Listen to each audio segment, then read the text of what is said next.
Thank you so much. It's a pleasure to have the opportunity to introduce our speakers today. As Greg noted, they'll be discussing a fascinating and really important, but often I think underappreciated issue in North American regionalism, and that's the role of infrastructure, both a bit of the picture of what North American infrastructure looks like today and ideas for what we need as a region going forward. I think infrastructure for North America, it's one of those issues. It's a bit like air. You don't think about it until it's not there, and then it's a crisis.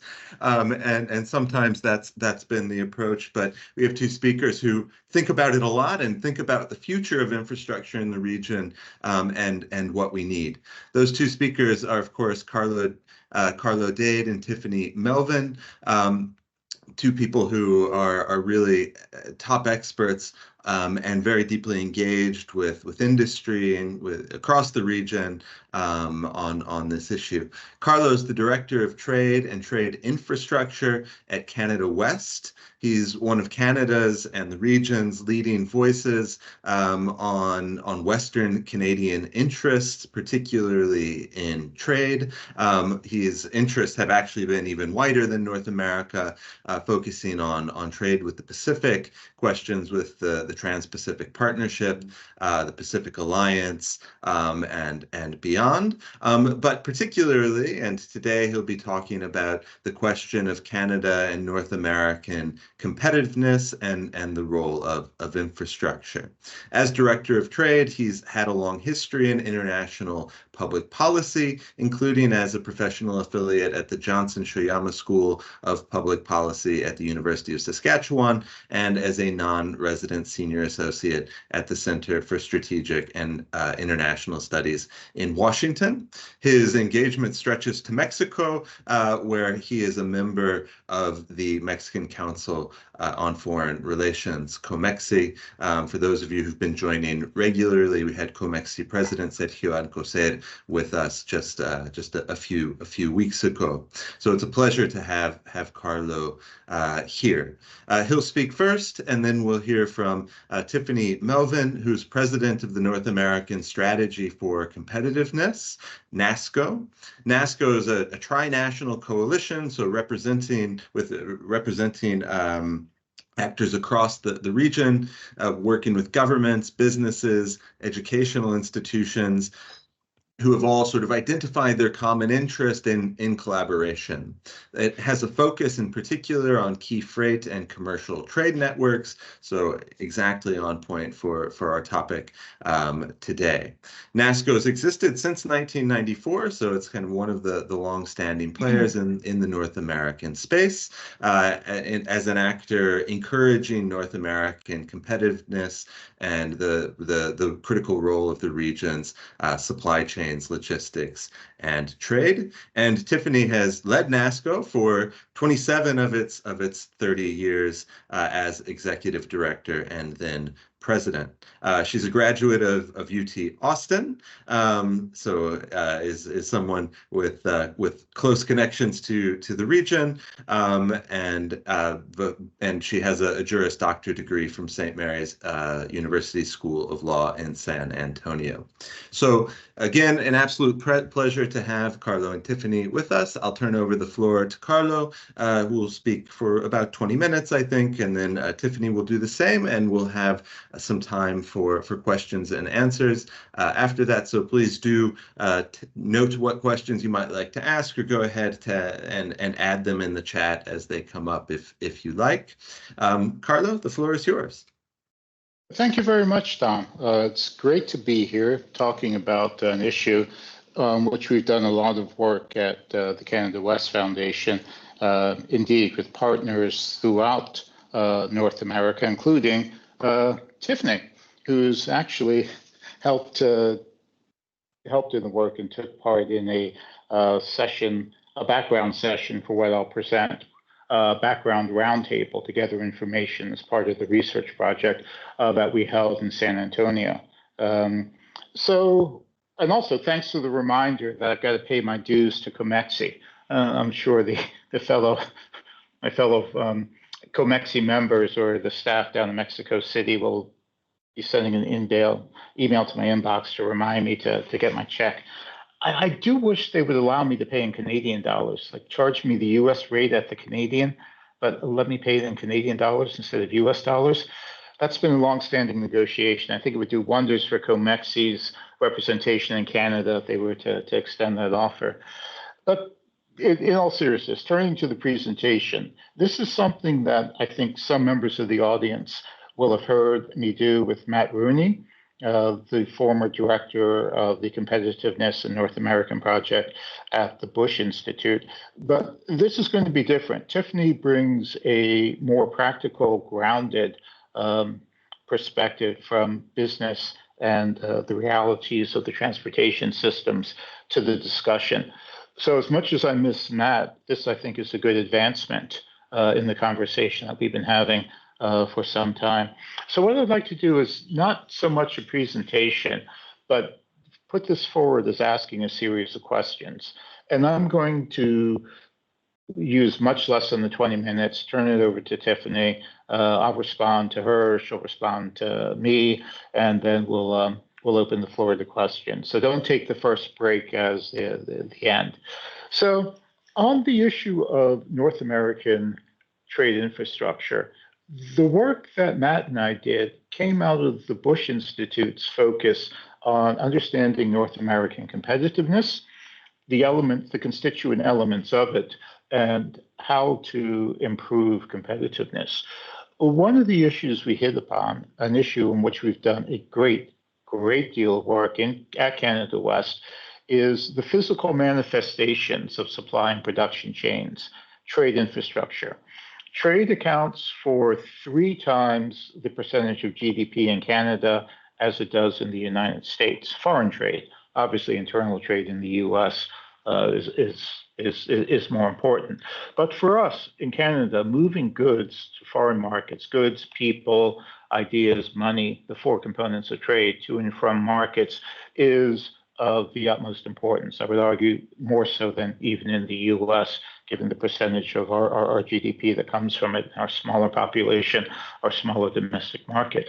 So when talking with Matt about North American competitiveness, we noticed some similarities with weaknesses in Canada and the North American trade bloc, or the integrated supply and production chains in North America.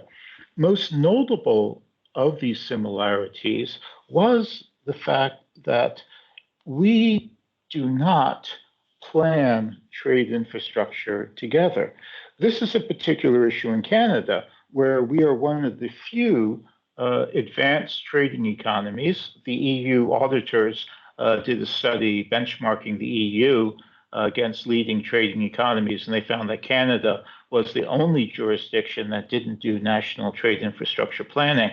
But in talking about the issue, Matt and I noticed that for North America, we also are the only jurisdiction that doesn't do trade infrastructure planning. And this slide is not working. So Tiffany, you were right. Don't show slides. It's up. It's up, Carlo. But it's missing the things that you get in PowerPoint when you click on the button. Animations. Animation. Thank you. I see. Sorry about that. The point we made with what was going to be shown in that PowerPoint is that if you look at the global trading blocks, so take the European Union, the EU, the common market, there is a central mechanism, an organization, full-time professional staffed, that collects data about the movement of goods and the condition of location of assets and systems to move goods throughout the EU market.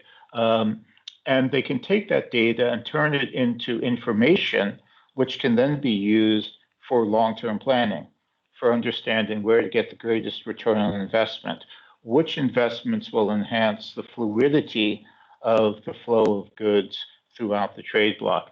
If you were to go to even Africa, the African Development Bank plays a similar role, though obviously much smaller and less intense in Africa.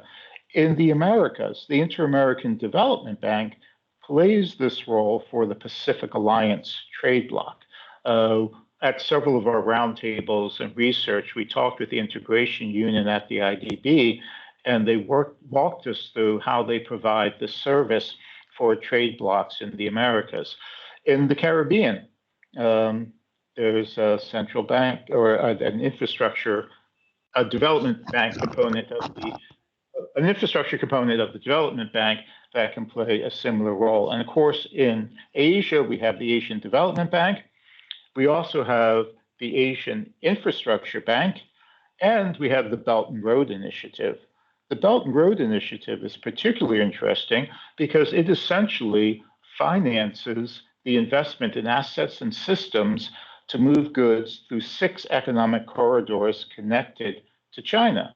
So in terms of building the hard infrastructure and the systems to make China more competitive, we have an example in the Belt and Road. This exists pretty much every place around the globe except North America. We have the NAD Bank, or the North American Development Bank, and indeed, we conducted one of our roundtables with the Bush Center at the NAD Bank, but the NAD Bank doesn't play the same role system-wide. Canada is not a member of the NAD Bank, and Canada, to my knowledge, is not planning on becoming part of the NAD Bank. The other development banks play a harder role in block-wide trade infrastructure, block-wide supply management chains, and that's certainly what we're lacking in North America. So the question that we've posed is this important? North America seems to have stumbled along quite fine without this. We made deliberate decisions in the creation of the North American trade bloc not to build institutions. We don't want a Bergement on the Potomac, even though now I suppose we have space with the Capitol staying in downtown Washington, D.C. Governor Youngkin would probably welcome the construction of massive building project in Northern Virginia. But in all seriousness, there just is no desire to build these institutions in North America. Does that vision still hold? Do we need not institutions, but do we need this particular institution in a world where other trade blocs are investing in these to become more competitive?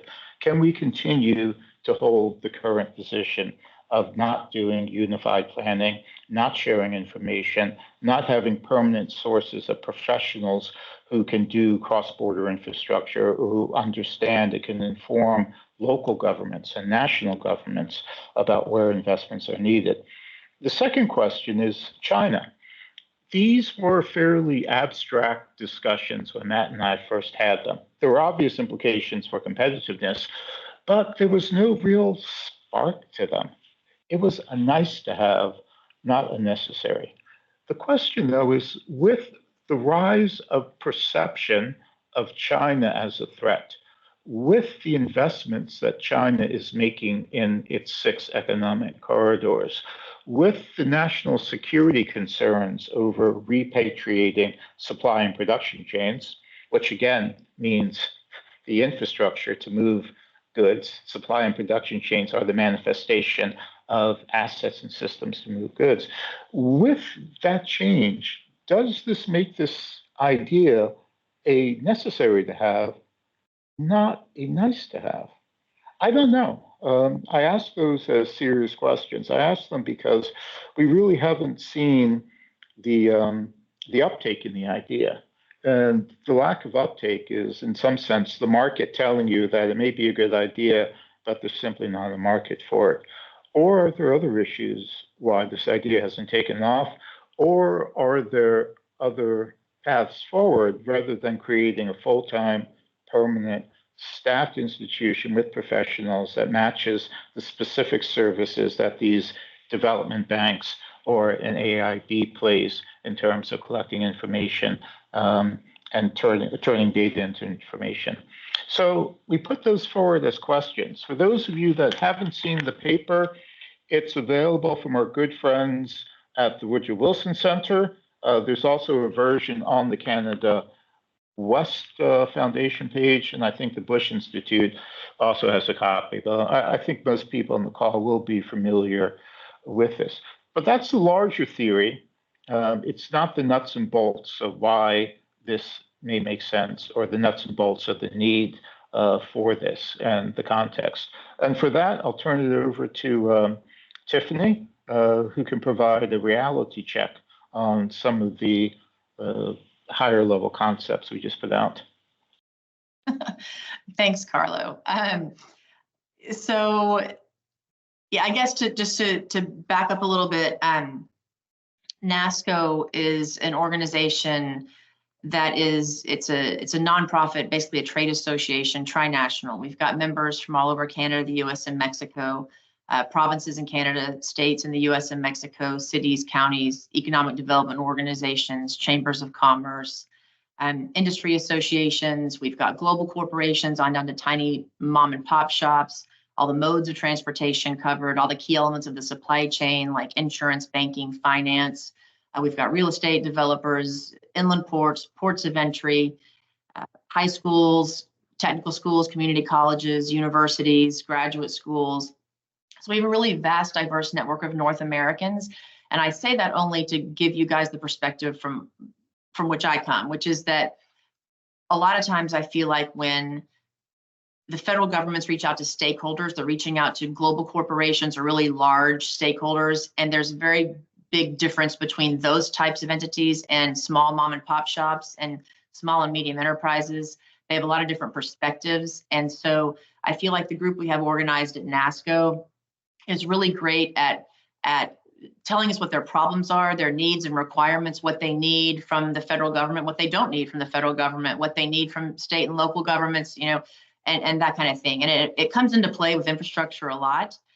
We try at NASCO to stay very grounded. And when Carlo says, I'm not sure the exact wording he used, but I'll take it as sort of I'm the non-intellect on the panel today, which means that I'm more of a realist and hearing a lot from people about the next 30 years and what's going on. And I think the title of our panel today, North American Infrastructure for the Next 30 Years, I think the main thing we don't want to do is be thinking about the next 30 years and lose sight of today, because I think there are a lot of things that we can do today with infrastructure and technology that's cost effective and realistic and can provide solutions without getting too lost in the vision. I think a lot of us, especially on this call, from what I understand the audience to be, and with think tanks and research institutes, we focus on the vision, what we can become.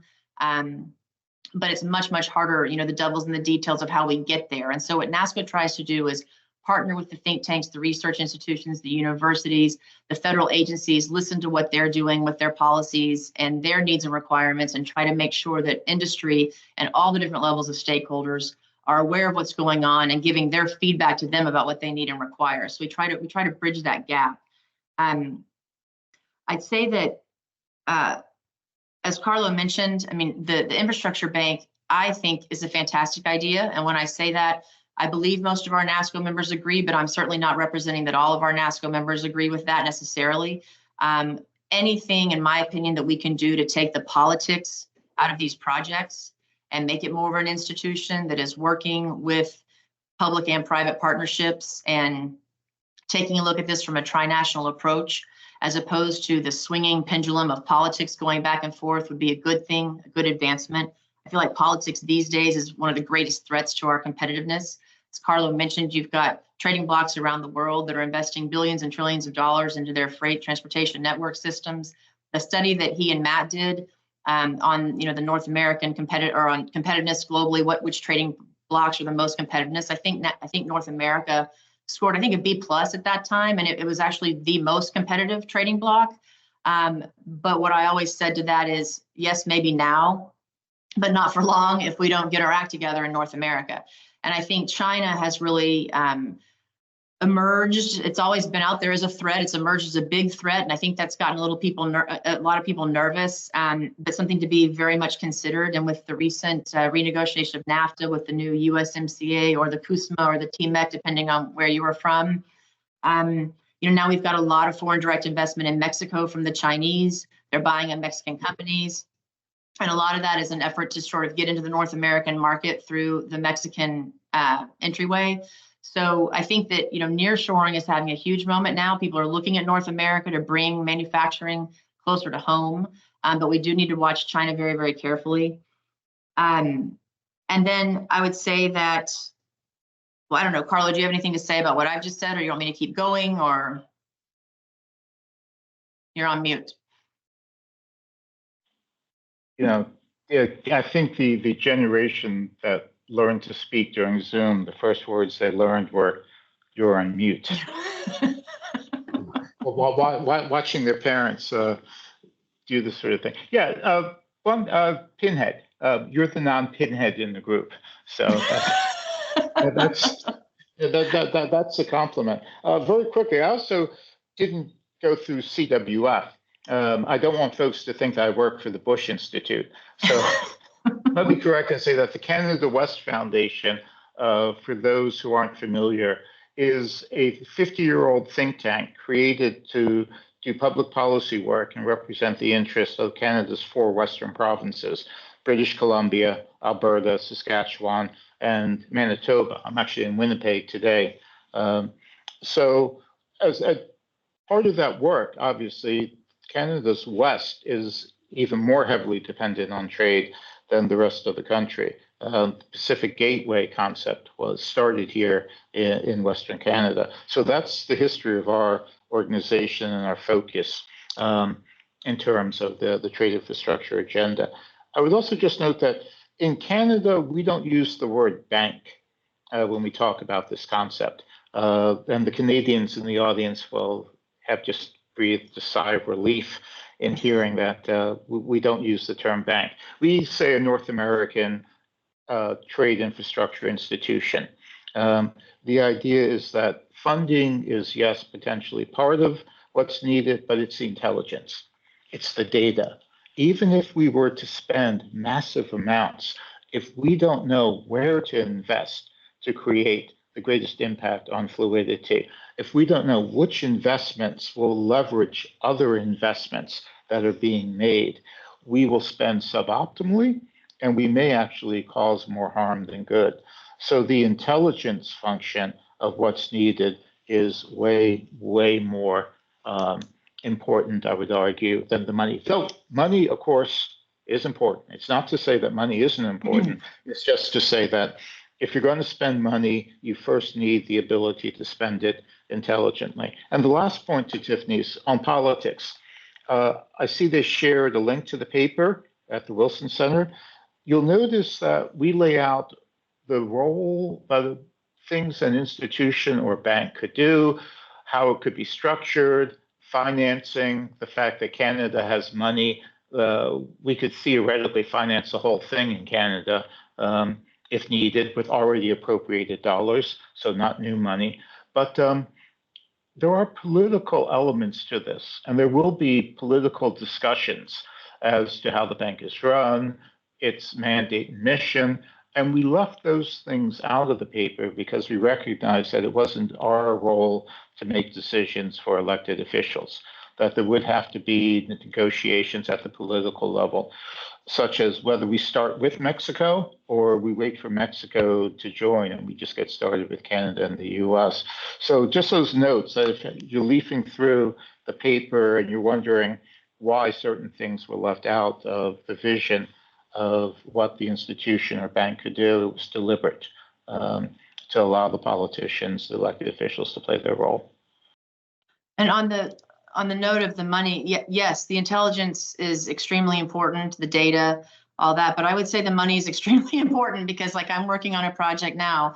We've got the Federal Highway Administration is encouraging the state departments of transportation along major transcontinental corridors in the United States to work together to come up with sort of the moonshot. And some of you might have heard of the AASHTO, the American Association of State Highways and Transportation Officials moonshot program, kind of lighting up the interstate highway system, kind of the biggest investment in the interstate highway system since Eisenhower created the interstate highway system. And it's the National Roadway Network Digital Infrastructure Strategy, particularly as it relates to transcontinental corridors. So NASCO, because we have a lot of members along the I-35 corridor that runs from Laredo, Texas to Duluth, Minnesota, has been asked to play a coordinating role in the I-35 project. There's a big project along I-80 as well.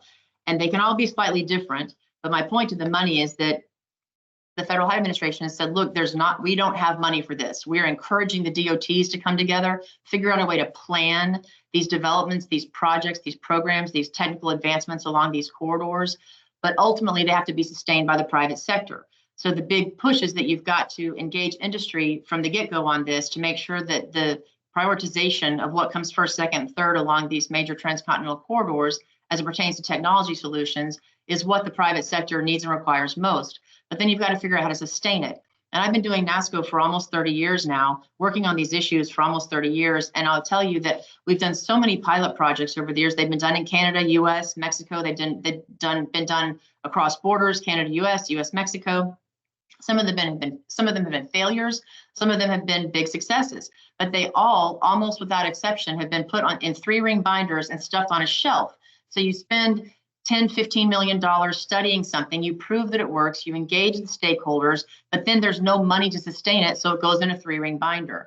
And so the effort now with this National Roadway Digital Infrastructure Program is to try to avoid that from happening. So make sure that when we start out, we actually have sustainable solutions.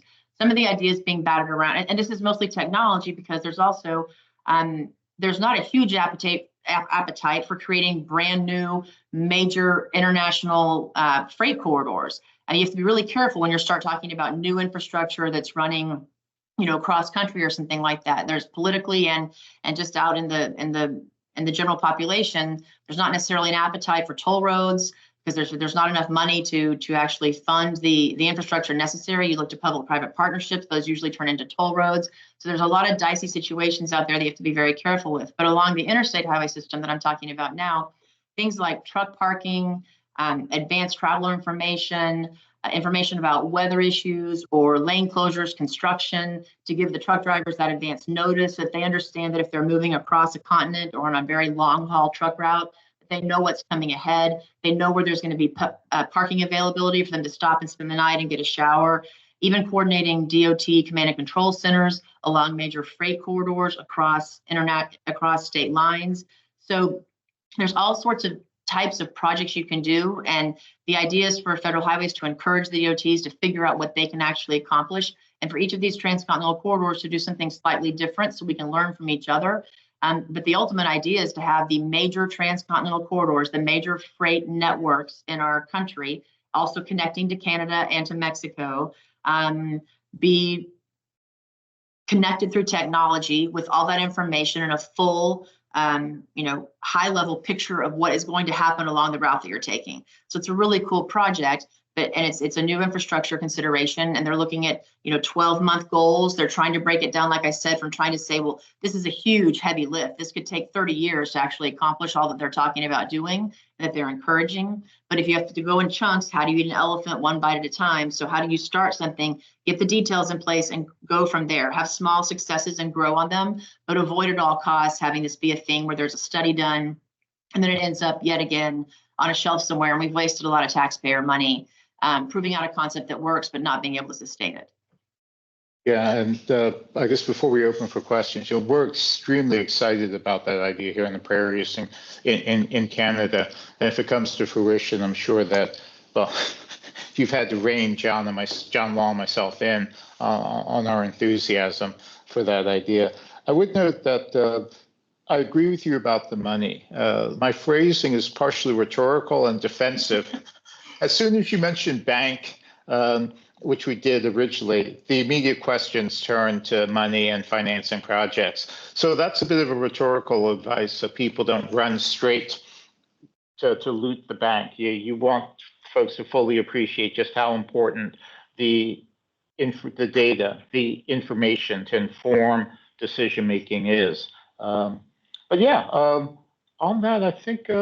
Well, but can I make one more point real quick? Sure. When we were talking about border infrastructure, I feel like, well, in general, we have to figure out a way to move projects forward while working with the federal agencies, but also oftentimes the federal agencies are moving slower than the private industry wants. And so the private industry tends to get ahead with smaller projects. They invest their own money in something they want to do. So we've got to figure out a way, and this is the role that kind of NASCO tries to play, is being a liaison between private industry needs and the federal agencies' trade policy that they're setting and the regulations that they're setting. And at the border in particular, this becomes kind of a clash sometimes because the border communities, especially on the US-Mexico border, I mean, they're under fire all the time. Obviously, you have an immigration crisis that is in the news constantly that impacts the freight industry and the freight movement.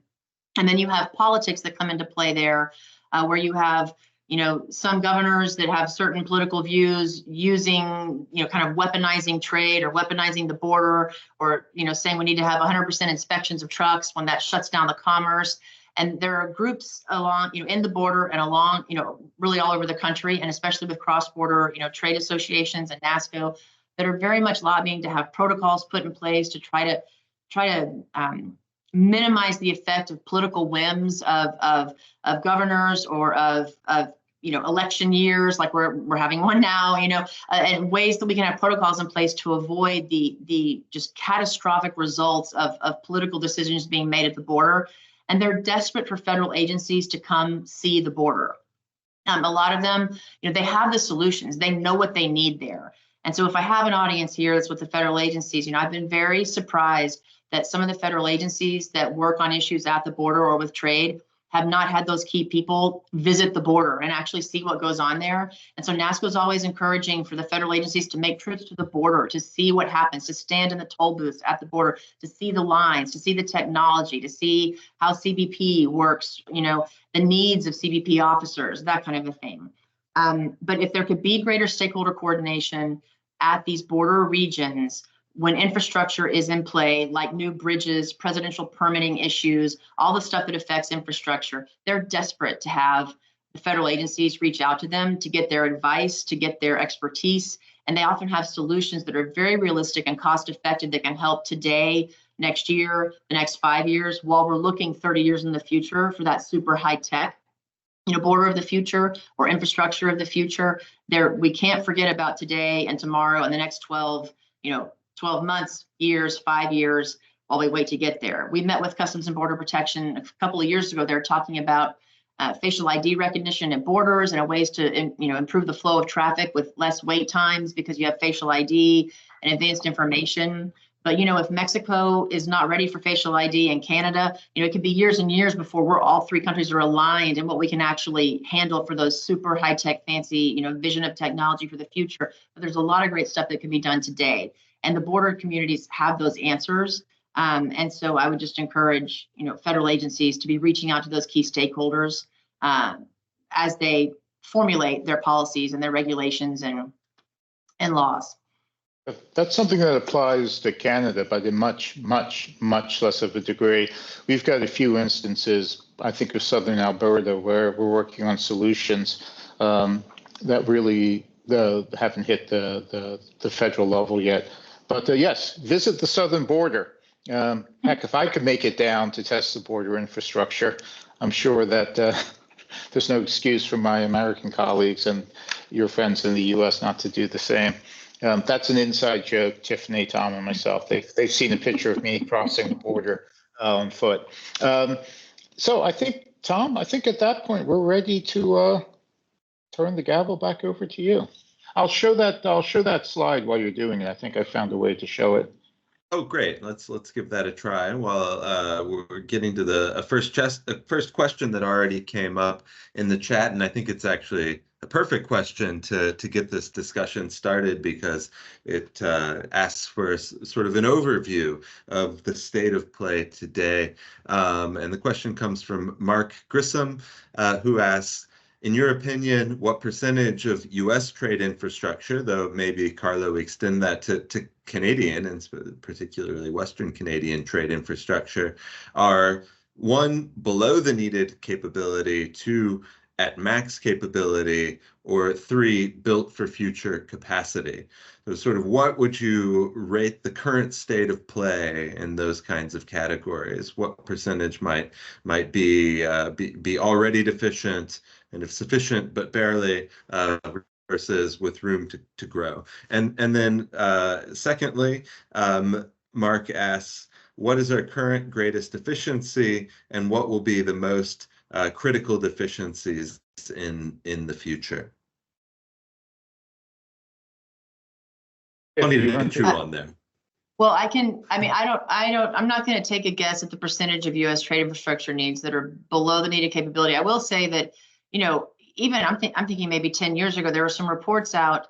This is not necessarily trade infrastructure, but since freight is moving on all sorts of corridors and bridges across the country, I mean, there are a lot of structurally deficient bridges out there that are still operable but need work. And so the amount of funding that we can put into just maintaining and improving and making sure that our roads and bridges are capable of handling freight. There's also discussions about increasing the freight weights, in various areas of the country. So making sure that our roads and bridges can be maintained for heavier loads and for the amount of volume that is increasing daily is critical. I don't know an actual percentage, and I think the words like deficiency, I don't want to throw those around because it might scare people, but I'll take the second part, which the current greatest deficiency and what will be our three most critical deficiencies in the future. I mean, from my opinion, again, not as an intellectual, not having researched across the globe and everything like that, I would just say that we need more border crossings, bridges, to handle the volumes at our borders, both U.S. Mexico and U.S. Canada. We need to have the hours of operation equal, kind of on the same sides across the borders. That's an issue, is having some that don't work 24 hours and some that do. And I think there's and then the long haul freight routes, like you've got I-35 in Texas. I-35 is a major freight corridor for North American trade, not just Texas trade. It funnels down into Mexico to Laredo, the largest border crossing on the southern border, and it's at capacity almost all the time. The congestion in Dallas and Austin, and now even in San Antonio, not to mention at the borders, I mean, is ridiculous. You've got people moving from all over the place. So you have people and trucks.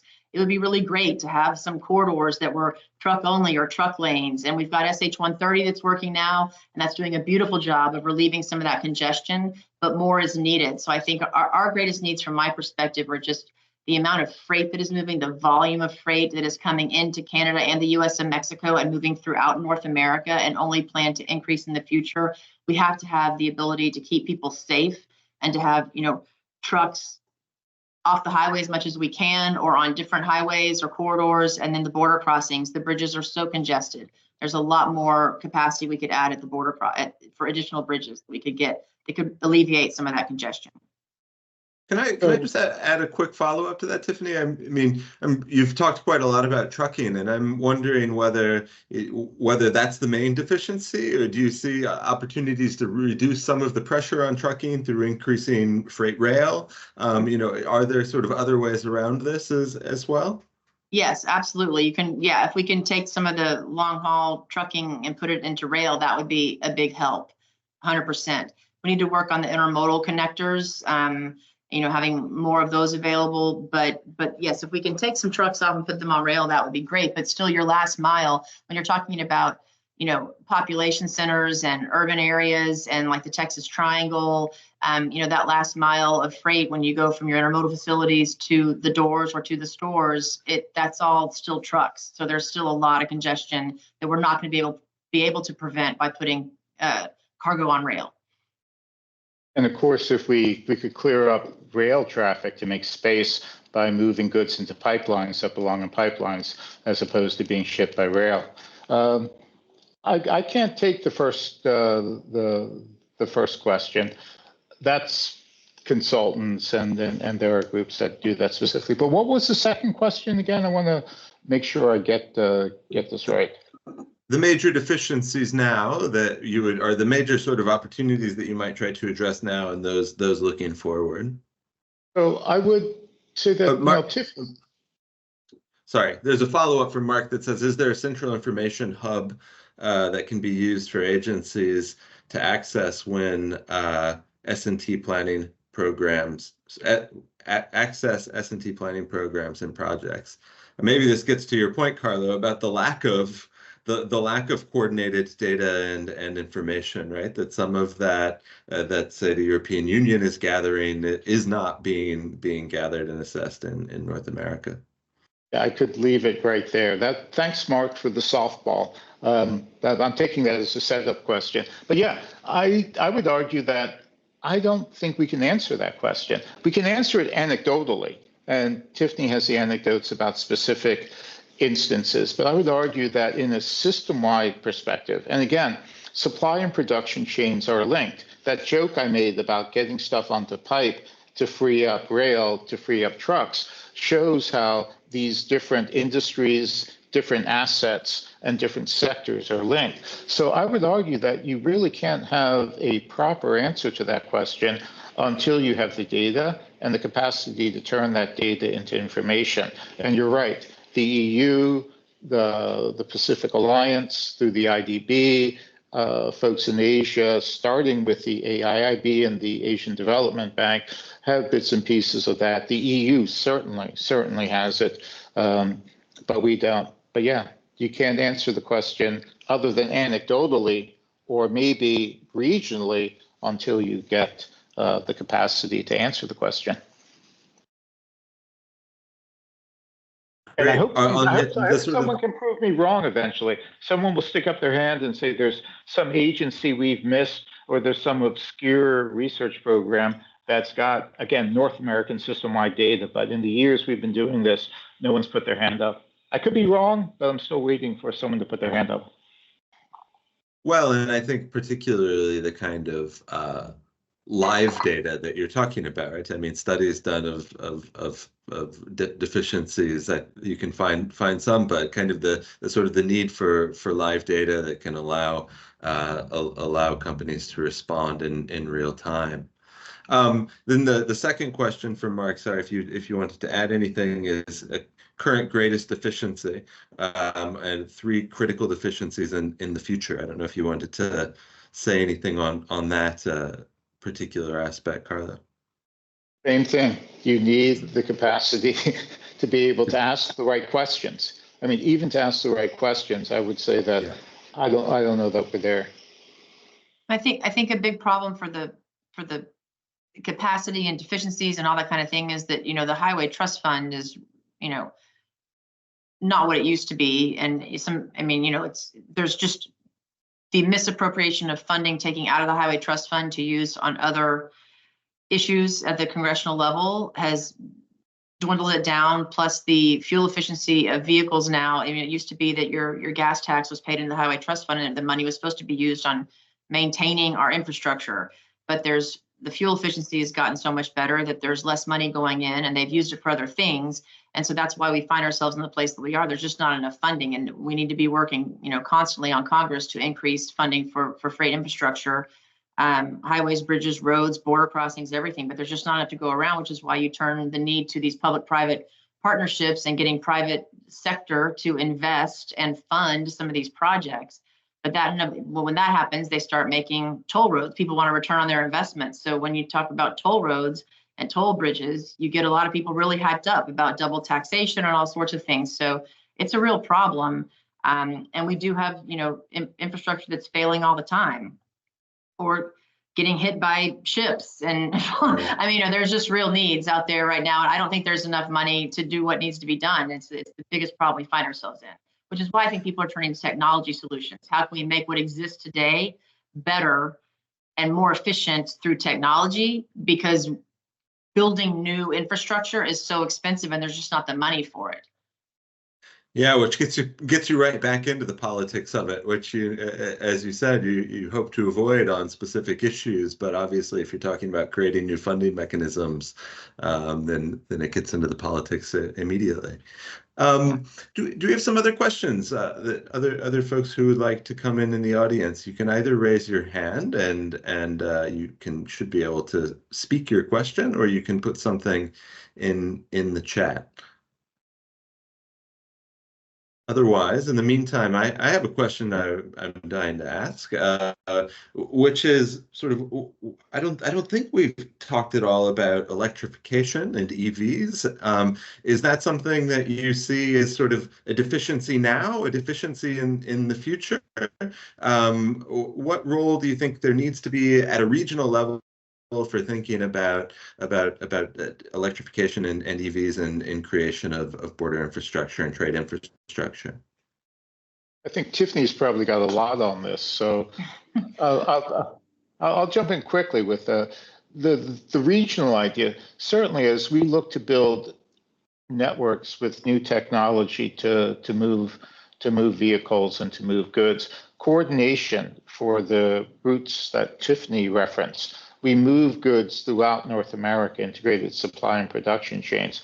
So certainly joint planning, coordination, EV charging standards, or if we're going to develop hydrogen as a fuel for long distance trucking in the West, there's an opportunity to get policy together. So I think certainly from a regional perspective, from a North American perspective, joint planning, joint standards to start would save us the money of having to go back and rip up things or to build new things because we realize they don't work together. So I see it certainly as an opportunity and a place for North American border or transport infrastructure to provide guidance, objective third-party advice, expertise as people try and build out these systems through North America. So I certainly see a role for an institution in facilitating that and preventing mistakes, costly mistakes from being made up front.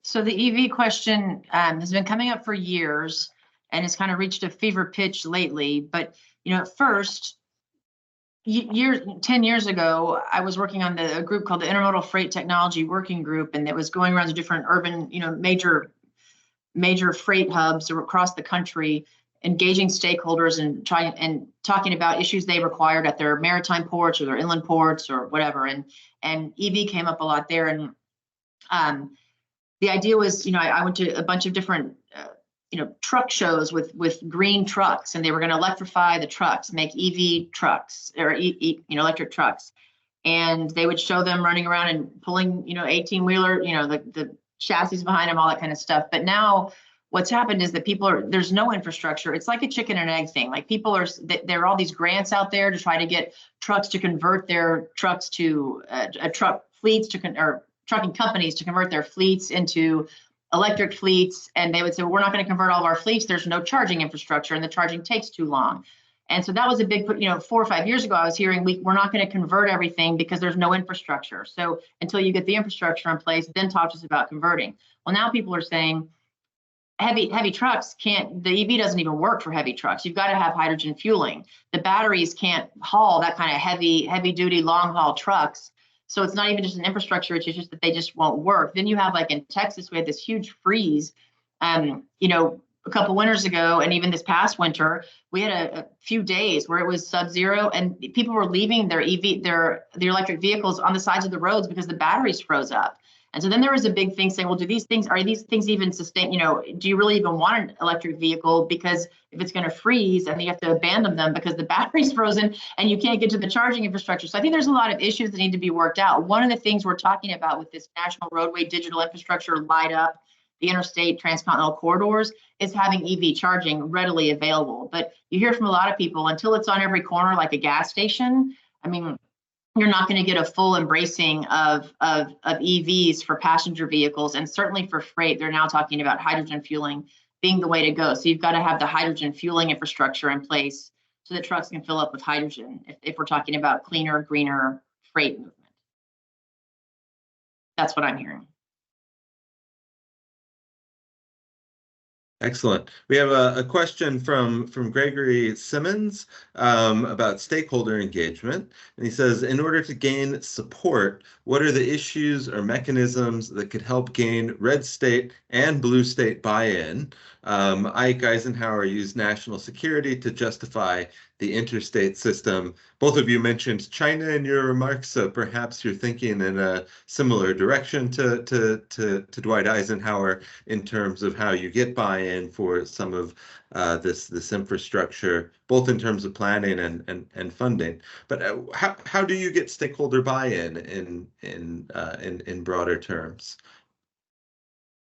My answer, I'll let Carlo talk because I talked a lot the last time, but China's a big scary thing that you can use. China's coming for us.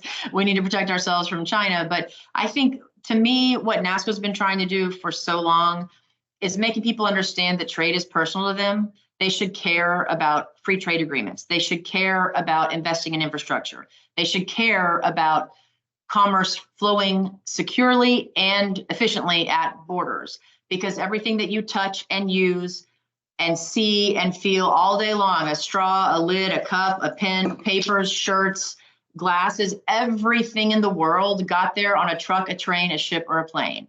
The cost of good in the marketplace is entirely based on logistics cost, insurance premiums, and fuel.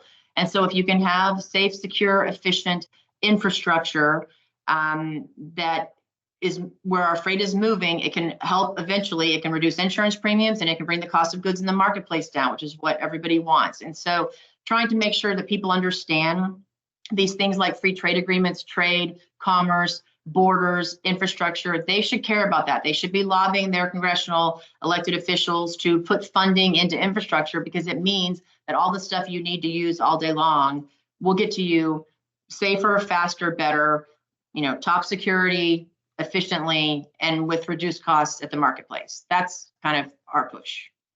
Yeah, and certainly we saw some of the price increases being driven by problems in those very factors over the last couple of years. And COVID was a great. COVID did, I think, wake a few people up to supply chain issues.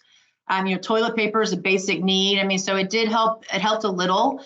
And so I certainly think that was a little bit of an eye opener. But we can't go backwards. We've got to use that and then keep moving it forward, that people understand this is important to me and my family, and that we've got to have freight movement and the infrastructure in place to move the freight securely and efficiently. Yeah, we certainly don't have to explain supply chains or production chains to our parents or to general interest audience anymore. And we can unfortunately thank COVID for that. But in answer to the question, there are two paths to getting stakeholder engagement. One is the hard work, meeting after meeting after meeting.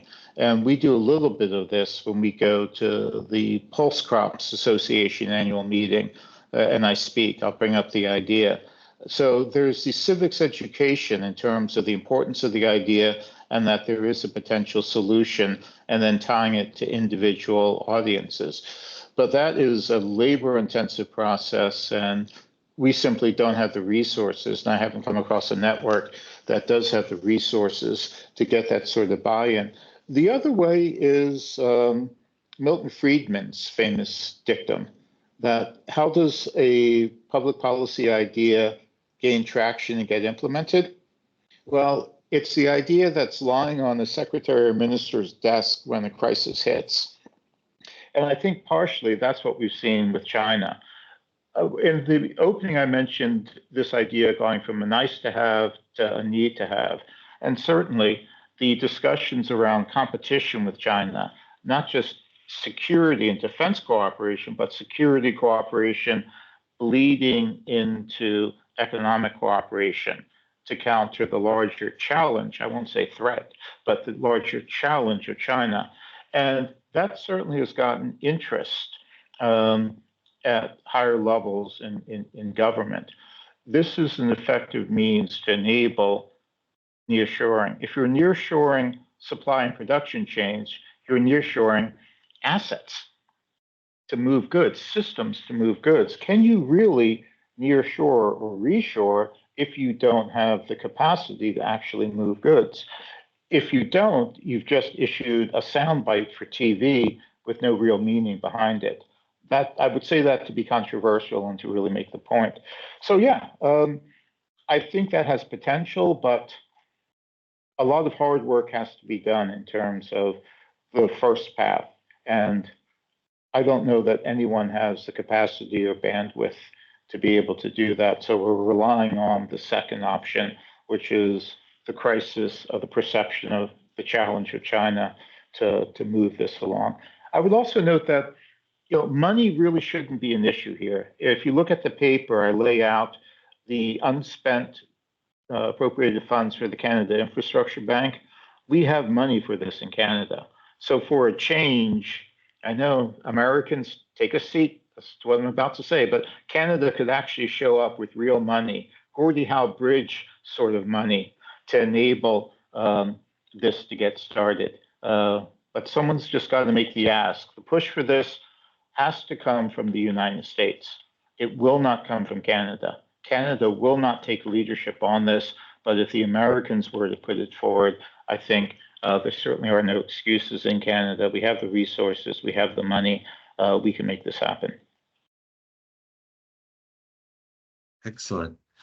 Do we have any more burning questions out there? We're almost to the end of our time, but we could sneak one last question in. This is Greg. If we don't have one, I'll throw one out in terms of just port capacity. Most ports, whether they're on land or near the ocean, are typically surrounded by the communities that evolved around those locations. When we talk about any kind of infrastructure, are we talking about new? And if not, how do you manage to work through the constraints that are already existing in most of these locations? I'll take the Canada first because it'll be a short answer. We're fortunate in that we have the Port of Prince Rupert. So there you're looking at new capacity. The Northern Rail Line in Canada doesn't have the same capacity constraints that the Southern one does, the one that hugs the US border. So we certainly have the ability for new builds. We've also reached out to Skagway, Alaska. So the Yukon has signed an agreement with Skagway to increase port capacity to ship critical minerals to Asia. So Skagway, yes, there are some contentions with the local community, but it's small, there's lots of land. So I would say that up here we have some assets that are more amenable to new builds or to increase builds for things like shipping hydrogen or critical minerals. Of course, Montreal, Halifax, Vancouver, we have the same constraints you do, but we also have a couple options. Churchill is another one where, again, smaller community, lots of land. So we've got a couple options up here that I don't know are on the table in the US. From a US perspective, I don't have, I don't know if there are other kind of areas that are considering brand new port infrastructure. What I hear the most about is just, again, going back to technology-based solutions and trying to make what exists have more visibility, manageability, and accountability in the supply chains in those port areas. Understanding where the chassis are. A lot of chassis are left in different places and don't come back to the ports. And so there's a shortage of chassis. So having technology to be able to track chassis and a system in place for trucks to go pick them up and get them back to where they can be most useful, having information about, the gates and having almost like appointments for when you go in and knowing where your cargo is and having it already waiting for you so they don't have to go find it once you get there. So having technology systems in place to improve every person's job, from the ship to the yard to the truck or to rail, and being able to better manage those processes through technology is what I hear the most about. Not new regions getting brand new port infrastructure. But I could be missing something. I don't think you are, but thank you. Great. Well, thank you both. We've hit the end of our time. We really appreciate you taking the time to join us, Tiffany, Carlo, and everyone who has been in the audience. Just as a closing word, please do watch your inboxes for details on next month's seminar. We'll have Carlos Heredia from CIDE in Mexico City and Andrew Seeley from the Migration Policy Institute in Washington, who will be talking about migration within a North American context. And so that should certainly be an interesting and lively discussion. Again, thank you so much. This has been a fascinating discussion of a really central issue for our region. Thank you. Thanks. Thank you. Yeah, thanks for doing this.